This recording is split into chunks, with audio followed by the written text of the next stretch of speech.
Hey, thanks for joining me. It's been a minute since I've done one of these videos where I just look at my own artwork. I like to put it out there that, yeah, I critique all these comics, and sometimes I have strong opinions about the art in them, and I do my own stuff. I do draw and make my own comics. It's something that I'm very passionate about. And for better or worse, I'm going to just show some random stuff I've got sitting around. I think I've got together a collection of stuff that I haven't shown yet. So if we see some repeats and you've watched my channel for a minute, you've seen some stuff, then that's just too bad. It's just, we'll have to deal with it. This is just something I was doodling up for one of my favorite indie artists, creators out there, Isaac Bell. He's got his book Metal Shade. I've done some videos on his work. These are some of his characters. I drew these up just for fun. I liked his designs. I was trying to see if I could emulate kind of his style and draw his character designs. And it's okay. It just doesn't capture the vibe that he's got. He's got something really powerful and strong in his work, and I do not have what he has. So, but it was fun to do. This is going to be the cover. Well, as of right now, and this is it's at least a year away from the time I'll have my next big book finished, book 6 of my fan comic that I'm doing, and this is going to be the cover for it. And it's the first time I've had the cover idea in my head, what I wanted, and then done and drawn this far in advance. I just was flipping through some comics and saw a cover that I wanted to do an homage to, and I'm like, oh, that would make a great cover for the next book. And so I drew this up, and I'm pretty happy with it. I think it came out pretty well. And yeah, this will be the cover for book 6 of my fan comic, unless something crazy changes, but we will see. This is like page 1 of the next book that I'm putting out, book 5. Did this, needed to have a scene of this guy sitting here at a desk writing on some parchment, and I was experimenting with ink wash stuff. I'm really curious to see how this comes out on the printed book. Depending on how it looks, if it looks terrible, well, 1, the book will be kind of ruined, and 2, at least I'll know not to do it in the next one. But I kind of wanted to start adding some visual difference to the stuff that I do, and I think I like it. We'll see how it goes. This is another small panel insert on it's like page 4 of the book.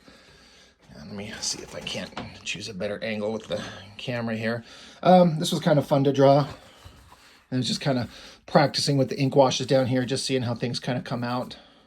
So, fun thing there. I was just goofing around the other day, looking at a Rob Liefeld cover of the Hulk when he's doing those Avengers and Captain America's that Heroes Reborn, and I just kind of wanted to see what I could do with that ridiculous Hulk with the long hair. I didn't get anything good out of this. It was just kind of a fun goof off that I was doing. So no big deal. I was listening to a live stream on YouTube the other day with some artists, and I was drawing this as I was listening along with them, just kind of doodling around and screwing around, seeing what I could come up with. It was kind of fun. Doing a redesign of a character on one of my books, and this is a drawing they did. I've had this basic design in my head for a long time, and I need to sit down and draw it. So I just kind of sat down and just kind of did this one day, and I mean, it's not perfect, but it got the idea across. I kind of like the lighting, like the dark shading on the top parts there and on her legs, and the hair kind of come out really fun. I thought that was, it kind of worked. So yeah, I ended up, I like that. I did another version of it. That's another, kind of stole this pose from a cover of another comic book. It's very Jean Grey Phoenix, and that's exactly what it's supposed to kind of look like. So that was fun. I did a live stream of me drawing this one. It's on my it's on my Instagram page. If you give a crap to spend an hour watching me draw this and talk with one of my friends, Jessica, we just talk about all kinds of random shit. This was fun to do. Again, just kind of working out the designs on the costume. It's like it's dark blue here and just white in the center. That's what the collar design is. Just a face drawing I did. Doesn't look nearly as good at all as the reference I was stealing it from, but it was a fun little practice. trying to get some, it's always a struggle to kind of like decide where you want to put lines to indicate some type of shadow and form when it's an ink drawing, and you put too many lines on a woman's face and you might start aging her up, and that's not what you want. But it was just kind of a fun little practice there. These are the digital pencils printed out of a friend of mine, Brian Taylor, great artist. I asked him to do a pinup for me for my He-Man book that I'm doing. And so I printed out his pencils, and then I did a light box inking over it. And that's what I did. It was all done with the Hunt 102.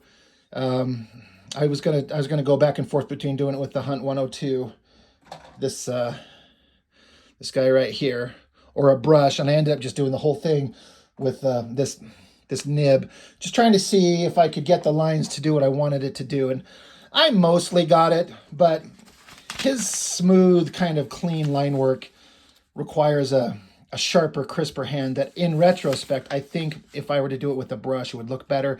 Could get a smoother line, considering what my skill level is with the Hunt 102. But anyway, that was a fun one to do. That'll be in the pinup section in my next book. This is one I was doing. Somebody on Instagram posted some action figures of Fisto and Jitsu, just kind of like standing on some rocky surfaces, and they just took a picture of it. I'm like, I kind of like the pose, so I drew that as kind of like not that they're fighting, but more like they're practicing together, like they're doing martial arts and kind of practicing their moves. And I've enjoyed doing it. I just haven't ever finished it. I kind of drew all the fun shit, and now all the boring, I just got to draw on their feet and the rocks and stuff like that. And I'm totally going to finish it. I just haven't brought myself to do it yet. But that was fun. This one, again, it's just another reference that I found online, and I've started using, I've been a big fan of these pencils right here. I've kind of rubbed it off. You can't really see it. It's Col Erase, COL-Erase blue pencils. I've had this one forever, and I just kept never using it because I like them so much. I used them in very, very sparing instances because I'm like, I don't know where to get them. I just never bothered to look up to see if I could order any. I know I could, but and then I put it aside and I never think about it. But I love drawing with these blue pencils, and I started getting short on this one, so I just finally, like an idiot, I just looked up on Amazon and found, I was able to get like a whole box of a dozen of them for like $11. And I've drawn several things with these, like this, and I really like the soft flowing nature of the blue pencil. I use really hard leads when I draw. These pencils that I draw with, like you can see, it's a 6H. That's a really hard lead. Most people don't draw with those, but I do. Like this drawing right here was done with those. But I like the hard lead because the last thing in the world that I want when I'm drawing is to have a soft, dark lead that smudges. That's why I use these harder leads when I'm drawing in pencil. But these blue pencils, they don't smudge really. It goes on there and you can do a really light, like you can keep a really light, soft gestural line. And then you can get in there and darken it up and refine the line that you want. But then the great thing about these, because they're called Col Erase, I don't know what that means, or Col for color, I guess. But unlike a lot of colored pencils, you can go back in and erase. You can take it out. And that is the selling point. So I get this nice soft drawing pencil to get what I want, and then I can go over it and kind of lighten it back up. And then take and get, once I've sketched out the framework of what I want, and then I can choose the final line that I want. And then I can go ink over it, and then it's easy to kind of pull the blue out afterwards on the computer. So I might be drawing my entire next book with those damn blue pencils, honestly. Now that I've got a big pile of them, I really enjoy it. And all that to say, this is just the first drawing I did when I got that new box. And I kind of like how it came out. That was fun. Just another face, just something I saw online. Again, the image of the girl that I got this from looks way better than what I did here. Her hair was like framing her face, but then there's a lot of heavy shadows, so it kind of like narrowed her face in, and it looked way better than I did here. But she's got great eyes, great mouth, just something I wanted to draw. Just another thing, I was kind of taking real life reference and kind of doing the shadows and trying to do heavy inks and just put the sword in her hand. But then I made the sword way too small. It looks kind of like a little tiny thing. And so I was like, didn't really work. But everything's good practice. Everything's fun. This one I had a lot of fun with. There's this girl I worked with. She doesn't work there anymore, but she posted on Instagram of her wearing this dress. And man, did she look good. And I asked her, I'm like, do you mind if I do a drawing of you in that dress? And she's like, please do. And like, she's even got this tattoo. She's got this American flag tattoo on her arm. She's a country girl. She rides horses. She's just a badass. And so she's wearing these, they're almost kind of like very old worn boots. But then she's in this really elegant dress with kind of like cut up high and comes down below. She's got really long brunette hair. And that combination of like elegant black dress, but then these old kind of worn cowboy boots, man, there's something really sexy about that, I gotta tell you. And she loved the drawing. And she's like, oh my God, can I buy that from you? She's like, I want it. And I'm like, you can have it. She's like, no, I'll pay you for it. I'm like, nope. I asked you if I could do this. You didn't commission me for this. So I have this is a scan printout of but she's got the original and she kept it. And so that was kind of flattering that she liked it enough. She's like, please, can I have it? I'm like, absolutely, it's yours. I never know what the algorithm with YouTube is going to do and if it's going to age restrict these things. I did this stupid thing a couple years ago. I'm not trying to like touch her. I'm just trying to censor it for a minute. Where I was looking at some Jim Lee drawings. I've loved his artwork and his ability to render beautiful female figures forever, ever since I was a kid. But then I started looking at some of his figure work and I'm like, once it's hidden under clothing and gear and spandex and explosions, some of the figure work starts to look a little weird. So I found some drawings of his, like black and white images. I printed them out and then I did a light box and just traced the figure to capture his exact figure work. And then just kind of like removed the clothing. Now I didn't have to detail it, but I did. I mean, whatever, kiss my ass. I did these back in 2019. And his big upper bodies and these tiny waists, like it kind of looks weird. And this was a centerfold drawing in like a swimsuit issue of something. This was Psylocke. But the anatomy looked kind of strange. And so I'm like, I'm going to do a few more. So I've got some other Jim Lee ones here. And I'm sure you may remember. Again, forgive I don't know. I feel like I have to cover it up because I don't want it to get age restricted. But let me get a little thing here. We'll just cover that up. How about that? There. This was from X-Men #1, where Psylocke and like Wolverine and Gambit were doing their little pretend assault in the danger room, and she was like smacking at a robot. I thought it always looked great, and I always thought that the upper body looked good, her face and the arm. But once you kind of removed and just stripped away everything, you just looked at the bare basic figure, like the way it was kind of connected to the hips, it looks good, but it also looks kind of weird in a way. I don't know. It was just like a funny little experiment. And of course I couldn't help but detail it. And then I did the same thing on this one. If you remember, there's that issue where the X-Men were all out at like a pond relaxing, and Psylocke comes out of the water in the swimsuit and Cyclops is just staring at her. And so I just reproduced the physical body, and it just tracing his original work, it just kind of looked weird, and in a way that it didn't in the printed book when they're colored and dressed and everything. So it was just a stupid like little thing. And of course my dumb little butt is just like, I'm gonna not dress them because why not? I don't know, what the hell. This is one that I did. This is just done from the photo that I found. I thought the angle on it, because this is not upside down. This is how it's supposed to be with her floating in the water. I thought the face came out really well. I liked the way that looked, and then just the upside down angle, the bubbles in the water and everything. I thought that was fun. This is a Mark Silvestri one. what's her name? Ballistic from Cyberforce. And she was in this little microscopic thong bikini thing. And so this also, in the case of this one, I didn't do this to do like the Jim Lee ones and just see if the anatomy, like you could tell what the anatomy looked like with this Mark Silvestri. I had some inking tools and I want to practice inking. And so I was trying to do some of these sweeping lines just to see if I could get it. And what better than a female figure, especially drawn by Mark Silvestri, to get to practice sweeping curves that you got to get right in a single stroke. Yeah. So it was fun to do.